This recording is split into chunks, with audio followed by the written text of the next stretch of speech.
Bhagavad Gita chapter 6 Shrimad Bhagavad Gita अध्याय 6 ध्यान योग सारांश समरी और मुख्य संदेश मैसेजेस। छठा अध्याय ध्यान योग कहलाता है, अर्थात ध्यान और आत्मसंयम के माध्यम से ईश्वर से एकत्व का मार्ग। इस अध्याय में भगवान श्री कृष्ण बताते हैं कि सच्चा योगी वह नहीं है जो कर्मों से भागता है, बल्कि वह है जो निस्वार्थ भाव से कर्म करता है और धीरे धीरे मन को स्थिर कर ध्यान में स्थित होता है। कृष्ण कहते हैं कि जो व्यक्ति कर्म के फल की इच्छा नहीं रखता वही सच्चा सन्यासी और योगी है। वे बताते हैं कि मनुष्य को स्वयं अपने मन को जीतना चाहिए, क्योंकि मन ही मित्र भी है और शत्रु भी।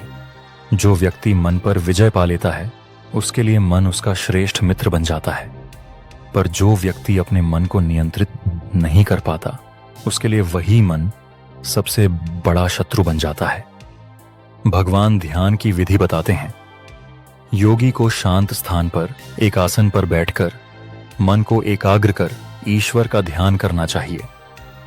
जब मन स्थिर हो जाता है तब आत्मा को परम शांति और आनंद की अनुभूति होती है। अर्जुन पूछते हैं कि यदि कोई साधक ध्यान मार्ग में असफल हो जाए तो उसका क्या होगा?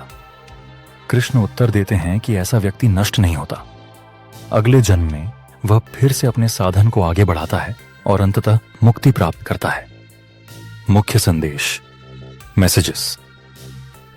1. सच्चा योग कर्म से नहीं मन से जुड़ा है। 2. मन पर विजय सबसे बड़ी साधना है। 3.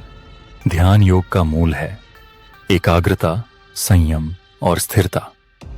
4. असफलता स्थायी नहीं होती, हर प्रयास आत्मा की प्रगति का भाग है। 5. कर्मयोग और ध्यान योग में कोई विरोध नहीं है, दोनों एक ही लक्ष्य की ओर ले जाते हैं। 6.